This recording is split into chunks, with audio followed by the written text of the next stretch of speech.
carraan kennuudhaan yookiin sagalee jireenya sanaa dhageessisu. Egaa nuti gara biyya ormaatitti irraa hoggaa deemnu jireenyaaf ormaa keenya jijjiiruuf malee sagalee waaqayyoo barannee jenneetiin jechuudhaan gara biyya Azaabatitti deemnu. Haa ta'u malee odoo nuti hin barbaadin waaqayyoo barbaadee biyya waaqa hin beekne san keessatti guyyaa hojii isaanii hojjechaa halkan immoo sagalee waaqayyoo barachaa karaa adda addaatiin barsiisota keenyarraa faarfattoota keenyarraa wanta adda addaa barannee jecha sagalee waaqayyoo mi'aa fi dhangaggaa akka dammaa barannee karaa biyya keenyatti deemnee jechuudha. Ammas immoo isuma kanaan haaluma kanaan isaa achitti baranne san gatuu hin ta'in asumatti raafachuu hin ta'in karaa fuulduraatiif amantii keenya cimnee koree tokkummaa kan wajjin hin taane amantaa keenya akka fufuun jedha. Sagalee jireenyaa isaa dhageessu waaqayyoo jaallattisu. Gara fuulduraatti immoo haasoftaa immoo achi deemtaa sana yaadannoo baasi yoo asitti hafta ta'e asuma wajjin ammaan keenoo achi deemtoo ta'e yoon achis deebi'ee simbira adda bahuu barbaadu asirraa dhaqee achi deebi'ee immoo waaqatu beekeessa achi sirraatti waldaa kan hangatu achis deebi'u immoo hangatu achis yoo deebite tajaajilli jira asitti soo haftee nu keessatti kan himattuu fi buleetti keenya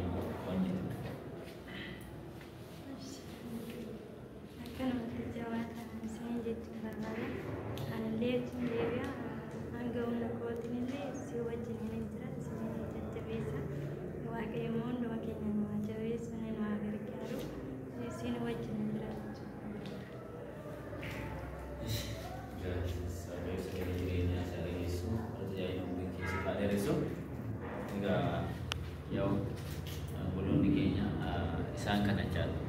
Egaa namoota baay'ee miseensota waldaa garaa irraa walitti qabamanii kan akka isaanii kana mana amantaa kaasuu, mana amantaa gargaaruu, faarfattoota gargaaruu waan bal'aadhaatti kan isaan hojjechaa turani.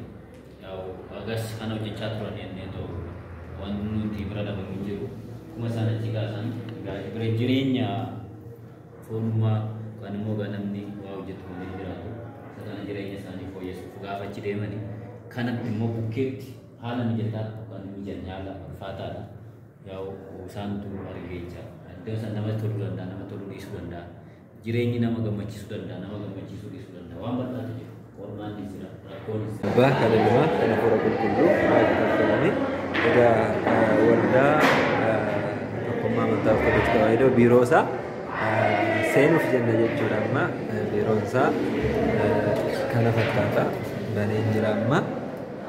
Egaa keessa isaas akkuma isin argitanii bifa kanaan dhagaa kan inni jiru sirratee jiru asuma barruurraa yookaan kaayyoo kuni kaayyoodha.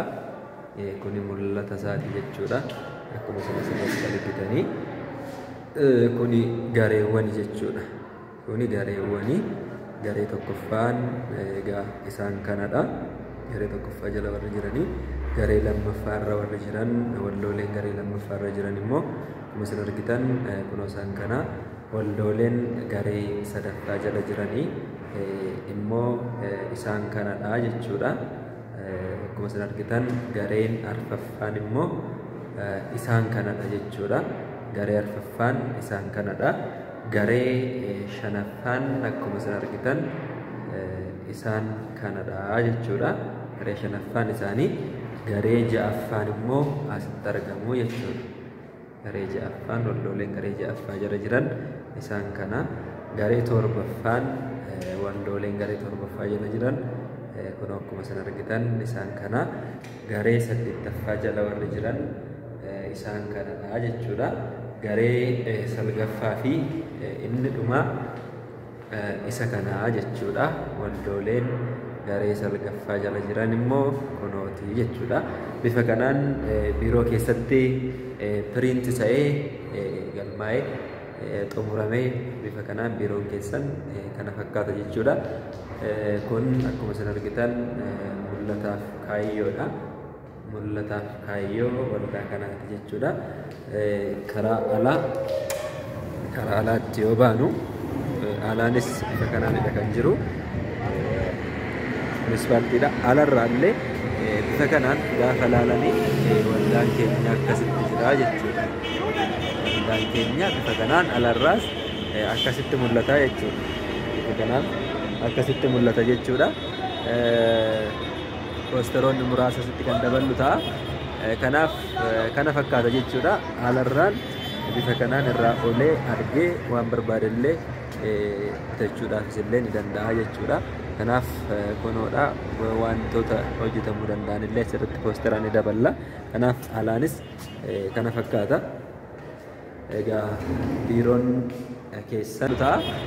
Kanaaf kana fakkaata jechuudha. Alarraan bifa kanaan irraa olee argee waan barbaadellee bitachuudhaafis illee ni danda'a jechuudha. Kanaaf kunoodha wantoota hojjetamuu danda'an illee asirratti poosteraan ni daballa. Kanaaf alaanis kana fakkaata.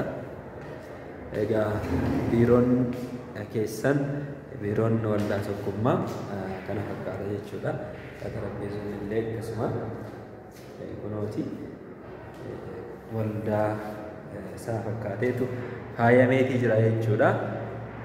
Egaa kana fakkaata.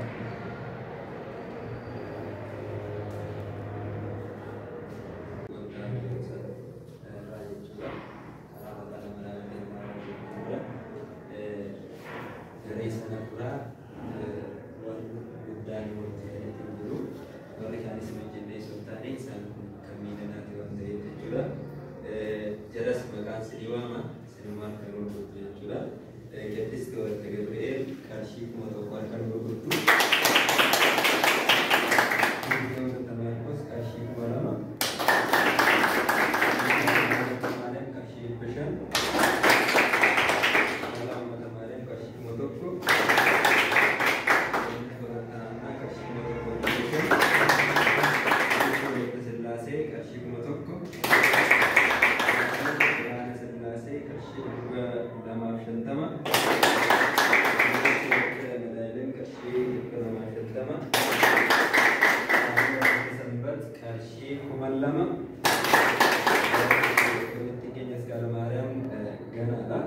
Kanaaf isaan kun qarshii 9,500 teessoo sin kunuun barataa jechuudha gurgurtaa kana jechuudha. Teessoo firiimaa kana 20 nuuf bitanii kunuun ammattiin bareedanii ta'aa jirtan kana guyyaa kana isaa biiroo keenya keessa roobachanii kunuunarra itti tajaajilamaa jirtu. Meelee jedhamu egaa garee alfaffaarraa wanta kana kan nuuf hojjetanii kan gareewwan kaanii fi kan mana kiraa waan tokko kan cufan hedduutu jiru yookiin kan qarshii 8,750 ol kan qarshii kana nuuf laalchisu biiroo kanaan jechuudha. Namni tokko isaatti ni jiru. Isa kana ji'a walitti qabnee walumaan kan beeskiru ta'a jechuudha. Inni kun kan teessoo qofa isiniin jedha. Galatooma.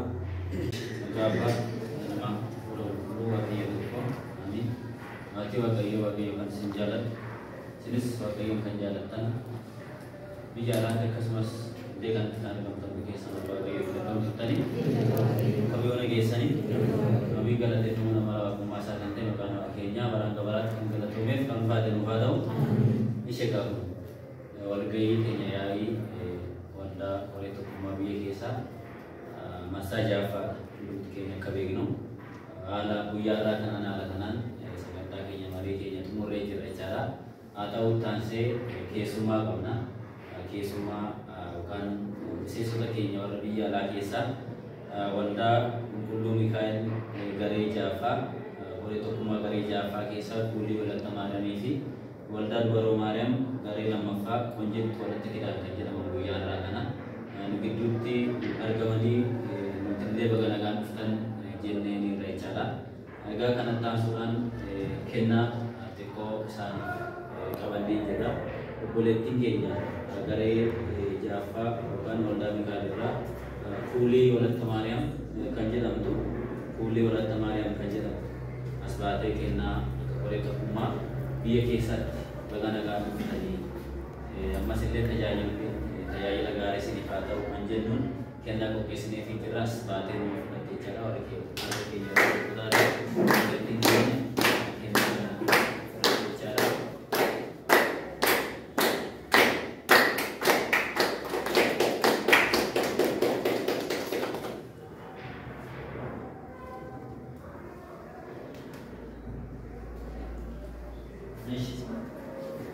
Taasise waldaa Dubaruu Maariyaam gaarii lammaffaa boleettii keenya Qunjitti walitti hidhaan as baatee kennaa fudhatti.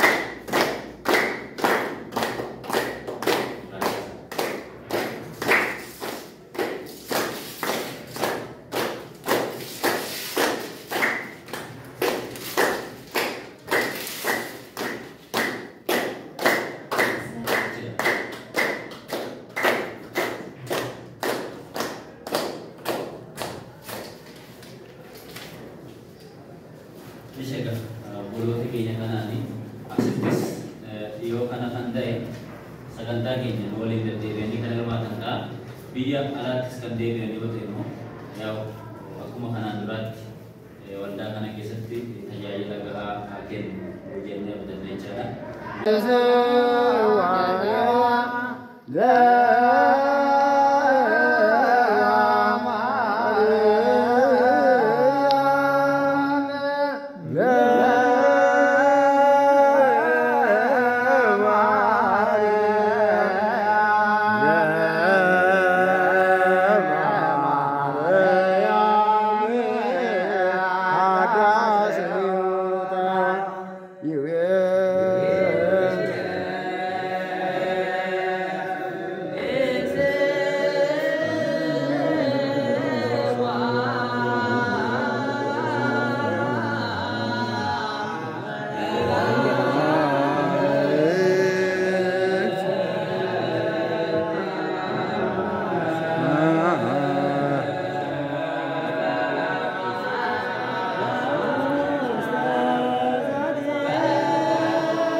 Thank you.